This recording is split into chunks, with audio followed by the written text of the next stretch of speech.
जब तक मोदी जी है तब तक ट्रेडिंग में कोई भी बंदा पैसा कमाने वाला नहीं है। क्यों कह रहा हूँ मैं ये? क्योंकि आपने देखा होगा कि जब तक एक्सपायरी थी पहले डेली बेस पे यहाँ पर होती थी तो कितने अच्छे वॉल्यूम आ रहे थे।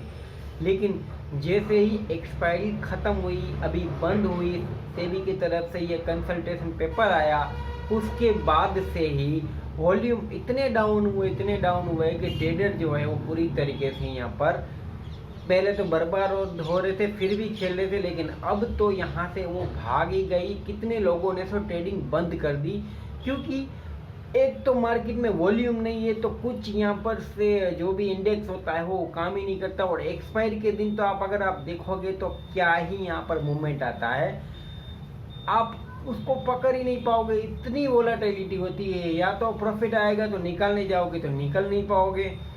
इस तरीके से मार्केट अभी धोखेबाजी कर रही है कि अगर ट्रेडिंग की गई तो यहाँ पर सिर्फ बर्बादी ही बर्बादी है।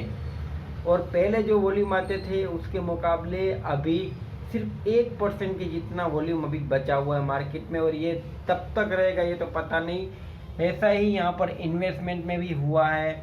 कोई भी स्टॉक है वो अच्छी तरीके से वर्क नहीं करता है, कोई स्टॉक्स होता है जो अच्छा करता है। अभी फ़िलहाल ही अभी अगर रिलायंस की बात करें तो देखो इतना अच्छा यहाँ पर रिजल्ट आया था, लेकिन चीटिंग मार्केट की देखो तो वहाँ पर उसको डाउन कर दिया, क्योंकि इसकी वैल्यू बहुत लोगों ने बाइंग की होगी उस टाइम पे कि भाई अच्छा क्वार्टरली रिजल्ट था तो ठीक है शायद अच्छा चलेगा, लेकिन नहीं, 2% डाउन हुआ। और जबकि जोमेटो सिर्फ यहाँ पर छोटा मोटा प्रॉफिट किया तो वो 10% प्लस, सुबह के टाइम अपर सर्किट।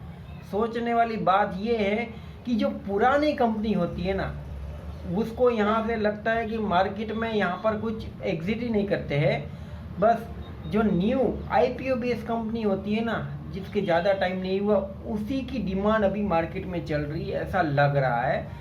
इसीलिए अगर इन्वेस्टमेंट की भी बात आए ना, तो मुझे ऐसा लगता है कि पुरानी कंपनियों में अगर इन्वेस्टमेंट किया भी जाएगा ना, तो कुछ इतना एक्सपेक्टेशन रिटर्न इनमें तो शायद नहीं मिलेगा। न्यू स्टार्टअप जो होता है ना, शायद उसी के अंदर अगर आईपीओ बेस्ड कंपनी होगी तो शायद अच्छी एक ग्रोथ जो कि लॉन्ग टर्म के लिए शायद अच्छा इन्वेस्टमेंट के लिए रह सकती है। बाकी तो ट्रेडिंग तो बर्बादी के लिए बनी हुई है, ये तो अभी दिखना चालू हो चुका है। और कोई भी आप इंडेक्स ले लो या फिर स्टॉक्स ले लो, इंट्राडे में भी इसी तरीके से मूवमेंट सुबह के टाइम ही गैप अप कर देता है, इसीलिए कि कोई इंट्राडे में उसे बाई ना कर सके। लिमिट जो थी वो भी यहाँ पर डिक्रीज कर दी है, सिर्फ 5 गनी जितनी लिमिट बची हुई है। इसलिए पूरी तरीके से कहना चाहता है कि रिटेल ट्रेडर है जिसके पास 1 से 2 लाख रुपया है, वो ट्रेडिंग ना करो तो अच्छा रहेगा, क्योंकि यहाँ पर कोई मूवमेंट पहले की तरह जो मिलता था वो यहाँ पे मिल नहीं रहा है। अगर मिला भी तो आपको साइडवेज मार्केट होने के कारण वो बर्बाद कर ही देगा, आज नहीं तो कल। इसलिए मुझे ऐसा लगता है कि अभी ट्रेडिंग क्वाइट करने का समय आ चुका है। अगर कुछ भी सीखना है तो इन्वेस्टमेंट और आईपीओ बेस्ड कंपनी में यहाँ पर इन्वेस्टमेंट करना चाहिए। इस वीडियो में बस इतना ही। Thank you for watching.